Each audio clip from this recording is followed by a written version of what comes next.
America is often described as the richest and most powerful nation in history, the world's largest economy, the strongest military, the country that issues the global reserve currency.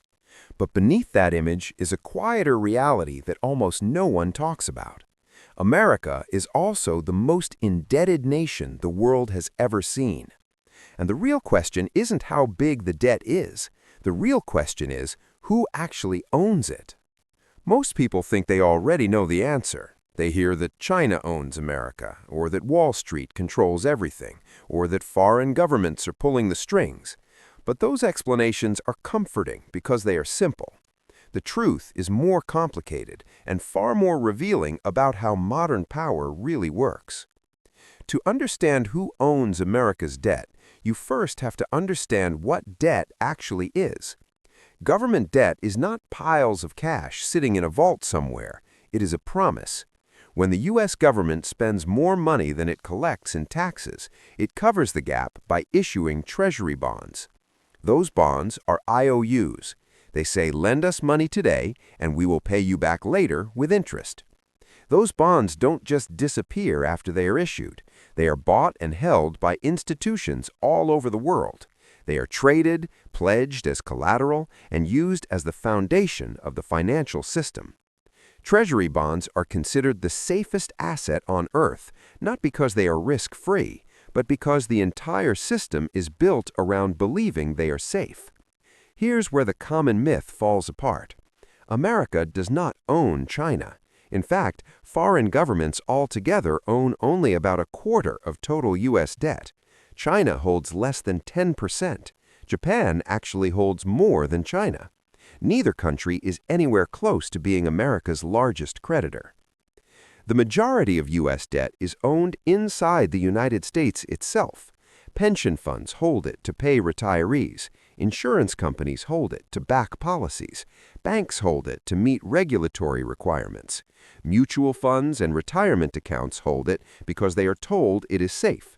Even state and local governments hold it. And then there is the Federal Reserve. The Federal Reserve is one of the largest holders of U.S. government debt. This often causes confusion. People imagine the Fed as a private entity controlling the government, but what the Fed actually does is manage the system. When the Fed buys treasury bonds, it creates money digitally and uses it to purchase government debt. This keeps interest rates low and prevents financial markets from seizing up. This doesn't erase the debt, it simply moves it onto the central bank's balance sheet. The cost doesn't disappear, it shows up later in inflation, currency weakness, and reduced purchasing power. At this point, something important becomes clear. America doesn't owe its debt to an enemy. It owes it to institutions that depend on the system continuing to function. Pension funds cannot afford a collapse. Banks cannot survive a loss of confidence. Insurance companies require stability. Even the Federal Reserve depends on trust in the system to maintain control. This creates a closed loop. America owes money to entities that cannot allow America to fail. That sounds reassuring, but it comes with a hidden cost. It means the system cannot tolerate honest correction. Debt cannot be meaningfully reduced without breaking something else. So instead, debt is rolled over. Old debt is paid with new debt. Interest is paid with borrowing. This is not a temporary phase. This is how the system now operates.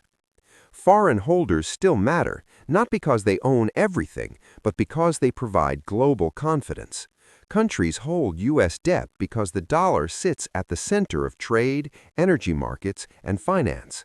To function in the global economy, nations must hold dollars, and those dollars are stored as treasury bonds. This gives America power, but it also creates dependence on trust. If confidence weakens, borrowing costs rise, markets react, pressure builds quietly, then suddenly.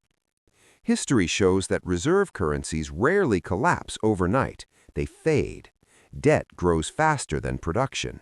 Interest costs rise. Central banks step in. Money supply expands. Purchasing power declines. The system doesn't explode. It transforms.